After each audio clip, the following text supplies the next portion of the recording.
안녕하세요. 연공불사입니다. 우리가 이제 인생을 살아가면서 여러 가지 숫자와 많은 인연을 이렇게 굉장히 맺고 가잖아요. 예를 들어서 뭐 하다못해 우리가 가장 많이 쓰는 휴대폰을 쓰는 휴대폰 번호부터 시작을 해서, 그리고 우리가 또 어디 가서 내 순서를 기다릴 때도 번호표를 뽑아서 또 대기를 하게 되고, 우리가 일상생활에서 숫자와는 굉장히 연관이 많아요. 없을 것 같은데도 먼저 돈이 먼저 숫자잖아요. 숫자잖아요. 그죠? 그래서 숫자와 굉장히 연관이 많은데, 오늘은 이제 제가 숫자에도 행운의 숫자가 있어요. 그래서 행운의 숫자를 썼을 때 과연 나한테 얼마만큼 좋은 영향을 미칠까에 대해서 간략하게 제가 좀 설명을 해드릴 거예요. 우리가 이제 사람이 살다 보면 일이 잘 풀릴 때가 있고 또 일이 안 풀릴 때가 있잖아요. 일이 이렇게 잘 풀리지 않는 사람들은 어떤 숫자를 사용을 할 때 이 숫자가 과연 나랑 맞을까 안 맞을까, 맞으면 좋은 거고 안 맞으면은 숫자를 좀 바꿔볼까 이렇게 생각하시는 분들도 계시고, 그래서 저희한테 이제 그 연공불사에 문의 주시는 분들도 굉장히 많으세요. 그리고 또 숫자뿐만이 아니라 내가 어떤 거를 썼을 때 물건이나 옷이라든가 아니면 나의 머리 색깔, 헤어스타일에 따라서도 또 이렇게 이게 좋은지 나쁜지 분명히 그건 영향이 있거든요. 그리고 또 우리가 행운의 숫자라는 것도 있지만, 이게 행운의 숫자가 아니더라도 어떤 숫자라도 내가 잘 사용하지 못하면 나한테는 좋은 것으로 오는 게 아니라 어떻게 보면은 나쁜 영향, 칼이 되어서 돌아오는 경우도 있고요.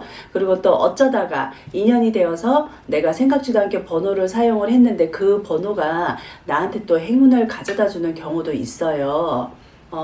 예를 들어서 우리가 흔히 행운의 숫자, 이렇게 7이라는 숫자를 많이들 알고 계시잖아요. 그 행운의 숫자가 누군가에게는 행운이 되기도 하지만 또 누군가에게는 그 행운의 숫자 7이 독이 되는 경우도 분명히 있거든요. 우리가 이제 오행을 놓고 봤을 때 목화 토금수, 이게 음양 오행을 이렇게 딱 놓고 봤을 때 목은 어떻게 보면 3하고 8이에요. 그리고 화는 숫자 2하고 7이라고 볼 수가 있고요.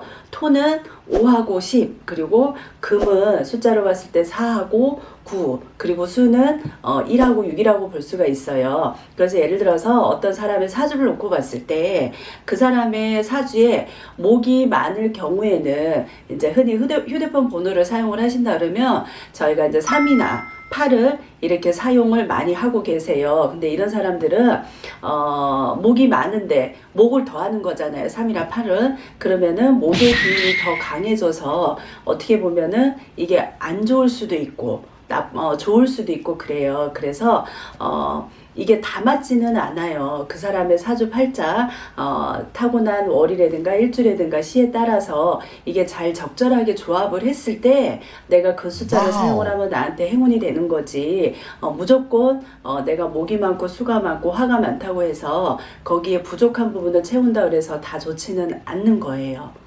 그리고 또 예를 들어서 저희가 이제 핸드폰 번호를 이렇게 영업을 하시거나 사업을 하시는 분들은 이렇게 함부로 또 바꾸는 게 쉽지가 않으시잖아요. 이럴 경우에는 또 어떻게 하시냐 그러면은 기존의 핸드폰 번호는 그대로 사용을 하시되 다른 쪽으로 좀 이렇게 변화를 주시는 것도 괜찮으세요. 그렇게 하시면 나의 부정적인 면을 조금 이렇게 상쇄시킬 수가 있거든요.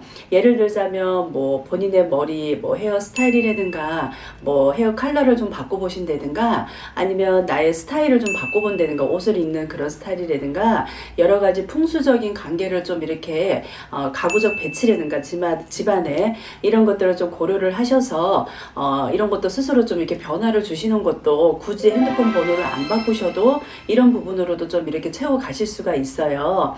우리가 흔히 그런 말씀 많이 하시잖아요. 팔자는 도망을 안 간다고. 근데 사람은 사주 팔자대로 살아간다 이렇게 말들을 많이 하지만, 그래도 운명에 있어서는 어떻게 보면 또 반드시 사주만이 영향을 준다고는 볼 수가 없어요. 사주도 사주 나름이지만 또 운명에 좋지 않은 영향을 이렇게 미치는 또 다른 요소들도 또 이렇게 우리가 살다 보면 분명히 있거든요. 이럴 때는 또 어떻게 하냐, 나의 뭐 여자분일 경우든 남자분일 경우든 우리 요즘 패션이나 액세서리 많이 착용을 하시잖아요. 그런 부분들도 조금 이렇게 그걸로 보완을 해 가실 수가 있고, 또 이렇게 또 자신과 맞지 않은 물건이나 가구 배치 이런 거를 활용을 해서 또 그런 부분, 부족한 부분을 또 이렇게 바꿔가는 경우도 또 굉장히 많으세요. 그러니까 사람은 또 이렇게 누구나 살다 보면 어려움이 분명히 닥치거든요. 그 어려움이 왔을 때 보통 보면 내가 그냥 흔히 어디서 들어서 뭐 내가 이거 숫자 하나를 바꿔볼까? 지금 이 쓰는 숫자가 안 좋아서 나한테 그런가? 사소한 거에 또 본인들 이렇게 고민을 하시고 집착하시는 경우가 좀 덜 있으시더라고요. 이럴 때는 혼자 고민하지 마시고 또 누군가는 찾아가서 조언도 좀 구해보시고, 그리고 또 여러 가지 변화나 이런 부분도 좀 시도를 해보시고, 또 더 나아가서는 역학적인 관계를 좀 이렇게 스스로 이렇게 사람을 찾아가서 좀 점검을 해보고 그런 감을 좀 키워가는 것도 살아가시는데 많은 도움이 되실 듯 해요. 오늘은 영궁불사 신녀가 행운의 숫자를 썼을 때 과연 좋을까에 대해서 오늘 간략하게 말씀을 드렸는데, 여러 가지 숫자가 아니더라도 내 일상을 살아가면서 내 주변에서 내 생활에서도 충분히 숫자 아닌 다른 걸로도 보완해 갈 수 있는 방법을 좀 간략하게 설명을 드렸으니까요. 오늘 방송 보시고 좀 우리 시청하시는 분들 살아가시면서 도움이 좀 많이 되셨으면 좋겠습니다. 감사합니다.